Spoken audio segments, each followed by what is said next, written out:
Toda civilização se lembra de um grande dilúvio, mas poucas se lembram do que veio antes. Um mundo apagado não pelo tempo, mas pelo julgamento. Este é o mundo dos Nefilins, gigantes cuja existência desafia não apenas a arqueologia, mas toda a narrativa da história humana. Para compreender os megálitos, primeiro precisamos compreender os arquitetos por trás deles. O relato bíblico em Gênesis 6:4 é breve, mas explosivo. Havia gigantes na terra naqueles dias, homens poderosos, de grande renome. O termo hebraico Nefilim carrega um significado inquietante. Os caídos. Mas caídos de onde? E caídos em quê? Segundo o livro de Enoque, esses gigantes eram descendentes de seres celestiais, os vigilantes, que desceram à terra e romperam um limite que jamais deveria ser atravessado. Suas características eram extraordinárias. Altura muito superior à dos humanos. Força capaz de moldar pedra como argila. Inteligência muito além da humanidade primitiva. Conhecimento de metalurgia, astronomia, agricultura, armas e construção. Esta não era uma sociedade primitiva, era um império híbrido, e o mundo que eles moldaram refletia a sua estatura. A Bíblia não está sozinha. Civilizações em todo o mundo falam de seres gigantescos. Os Anakim em Canaã, os Refaim espalhados por Bazã, os Titãs da Grécia, os Fomorianos da Irlanda, os Jotnar das sagas nórdicas, os Daitias e Danavas da antiga Índia. Toda cultura, todo continente, a mesma descrição. Gigantes que governaram antes do surgimento da humanidade. Coincidência? Ou uma memória fragmentada de uma única realidade global? Ainda mais intrigante é este padrão. Os gigantes estão sempre associados a estruturas monumentais de pedra. Sempre. Os Anakim governavam cidades fortificadas descritas como tendo muros que alcançavam os céus. Os Refaim habitavam regiões repletas de ruínas de basalto e círculos de pedra. Os titãs gregos moldavam montanhas e esculpiam monólitos. Lendas irlandesas falam de gigantes construindo muralhas ciclópicas. Os Jotnar nórdicos viviam em fortalezas de pedra. O padrão é mais antigo que a escrita. Quando colocamos esses relatos antigos ao lado dos megálitos apresentados na parte 1, algo inegável emerge. A escala das estruturas corresponde à escala dos seres que, segundo as tradições, as construíram. A arqueologia moderna pressupõe que a civilização humana começou há cerca de 6.000 anos.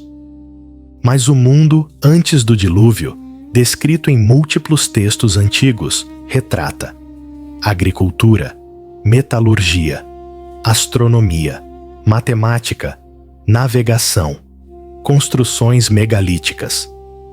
Isso sugere algo radical. A humanidade herdou a civilização, não a inventou. O mundo antediluviano não era da Idade da Pedra.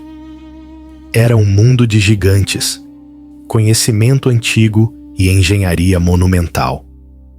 Vamos examinar 3 categorias de tecnologia frequentemente associadas a esse mundo esquecido. 1. Trabalho avançado em pedra. Em Puma Punku, os blocos de pedra apresentam furos perfurados, ângulos retos perfeitos, encaixes interligados, cortes semelhantes a laser. Ainda assim, o povo creditado como construtor não possuía ferramentas metálicas. Em Baalbek, as pedras são maiores do que qualquer guindaste moderno pode levantar, polidas com precisão extraordinária. perfeitamente niveladas ao longo de grandes distâncias. A teoria dominante afirma: humanos as esculpiram com martelos de pedra. As pedras discordam. Segunda engenharia astronômica. Muitos megálitos estão alinhados com solstícios, aglomerados estelares, constelações, anomalias magnéticas. Em Yonaguni, mergulhadores descobriram terraços que acompanham o movimento do Sol, estruturas alinhadas com leituras de bússola subaquática, uma escultura semelhante a um rosto orientada para a antiga estrela polar. Isso não pode ser acidental.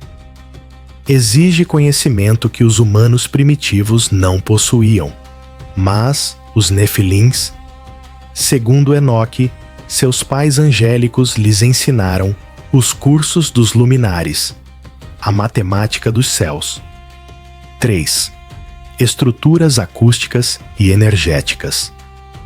Estudos revelam círculos de pedra que ressoam em frequências específicas, câmaras que amplificam ondas sonoras de baixa frequência, megálitos posicionados sobre pontos geomagnéticos.